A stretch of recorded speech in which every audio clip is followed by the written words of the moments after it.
I worked. I said I wasn't going to mention names. I'm going to mention this fellow's name, Jack Wilkins. He's a great jazz guitar player. I played a lot of jazz gigs with him in Yankee Stadium Lounge 6 nights a week and other jazz places in the 60s. And Jack got a gig with Buddy in Buddy's place. That's why I mentioned his name, because everybody probably knows that was Jack that was playing the guitar with Buddy's band. And he asked me many times to come by. I knew Buddy from other places anyway, to say hello. And I remember one time I'm standing by the bandstand and I'm watching Buddy play, and in the 70s, the pants had these bell bottoms on them, wider bottoms, and I had a lot of trouble playing with these pants because the beater ball would get caught in the bottom. I used to roll them up; they used to come back down. A friend of mine who used to like to ride a bike a lot told me that guys riding bikes, those kind of pants get caught in the chain when they're not wearing, when it's cold out and they're not wearing a short. So I got this bicycle clip that clipped onto the front, held the pants down great. There's a piece of metal that bent right on the front of your leg, and it held the pants flat against the leg. So I noticed Buddy was having trouble with this particular night with his pants with the beater ball. So the set before last, he's standing by the door. I'm talking to him about other things, and I just suggested, I said, I noticed that the beater ball got caught a couple of times in your pants. And he was, yeah, that's a pain in the neck, blah, blah, blah. I told him about the bicycle clip, and he said, yeah, I'm going to check it. That sounds interesting, but I got a better solution, he goes. I said, what's that, buddy?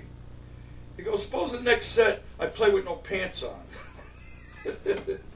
He was a piece of work for answers like that.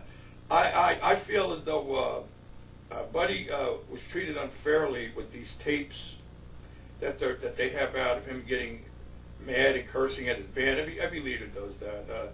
This man, he demanded 100% from his men, but he also demanded 100% from himself, and he was just as hard on himself as he was on the men, maybe harder. You know, I spent a lot of time going to Buddy's place and other places, and I never remembered him ever being insulting or obnoxious. He was always a lot of fun. He put you on a lot, but all in fun. I never remembered him being anything, but I always look forward when I saw him. You know, there's a lot of guys that have a personality, even though I love their playing, that when you see them, it's a bring down. Oh, I got to look at this guy's negative look. Buddy always brightened up a place when he walked in. I never remembered anybody that I knew that knew him ever say, "Oh, here comes this pain in the neck." So, he was always it was always a happy-go-lucky time. I mean, he talked. When he talked, you laughed. Let's face it. I don't know how anybody could be so sharp. There were very few comedians that had that kind of wit. I guess guys like Don Rickles and Johnny Carson, these people could keep up, of course, keep up with him, but he came up with things, man, that were just unbelievable, like that insult I was telling you about. Maybe I should play with my pants off. You know, that thing, the way he said it. I'm not a comedian, so basically it probably wasn't funny when you heard it, but if you heard Buddy say it, you would have laughed. Believe me, it's a very funny thing. But I think that I know a lot of musicians that played for Buddy that told me they became better musicians when they left his band. You know, maybe you took the heat, but it was worth it. You became a better player.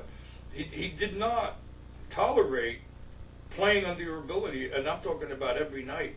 You know, that's a guy that played almost every night at 100%.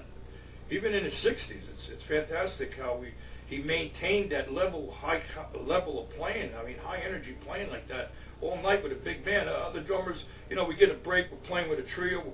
This guy was pounding the heck out of those drums every night with these guys that were like 1/3 his age.